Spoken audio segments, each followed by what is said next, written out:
I thought I'd just enjoy this beautiful sunset here in the graveyard, out of all the places. I wanted to bring up an interesting topic I was thinking about. It's the ego and its time limit. Well, the ego knows it's going to die someday, hence the graveyard. And, you know, I kind of wanted to give the ego some credit with my musical journey because it's the thing that got me out there. I wanted to play styles of music. I wanted to explore different things and ways to play. And at the very basic level, I think the ego could be a really good thing at first because it's telling you to get the gig, learn the song, play this style of music, show up on time, set up and tear down properly, bring the equipment. I mean, it's setting you up for success. We have to pay our bills, right? You know, if we didn't have any ego or sense of self, we'd just be a blob staring at the wall. You know? We wouldn't be that useful is all I'm saying. So the ego has a time and place. And as a creative individual, it got me there. I was so happy that I was able to sustain myself as a working musician. But as the ego's nature is, it has a built-in thing where it feels like it's not enough all the time. So it tries to make you more than you actually are.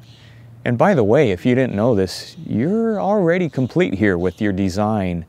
You could achieve limitless things in your life. There's no cap on what you can become or what you can do. But the ego kind of has a way, an unrealistic expectation of kind of how it asserts itself in life. So for me, it was kind of weird with how it framed me being a creative type and a musician.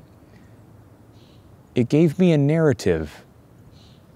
And unfortunately, I believed the narrative. And you know what it was?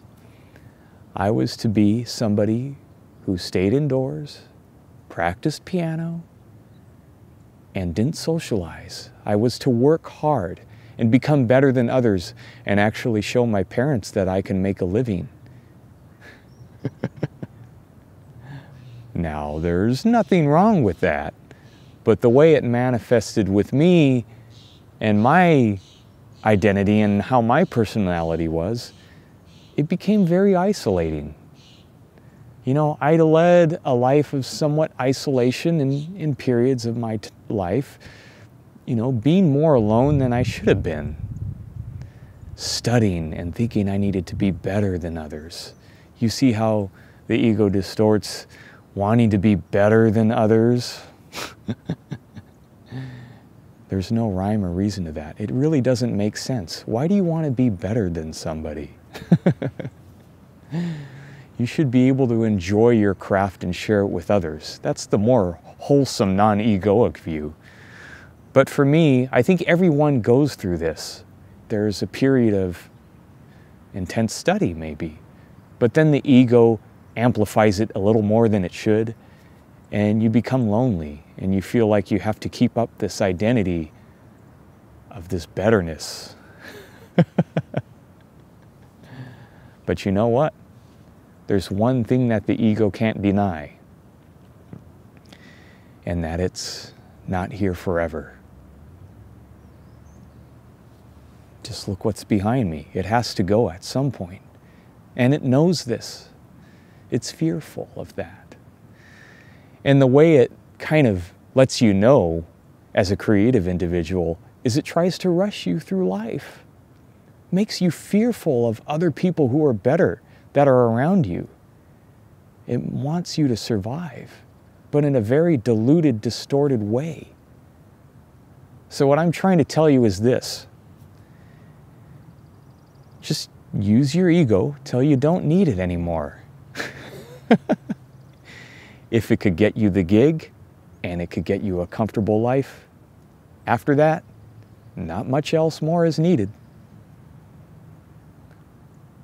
You don't need to be afraid of the person that's better than you. You don't need to feel fearful that you're not practicing enough. These are all things that the ego throws out. So don't let that disrupt your mind.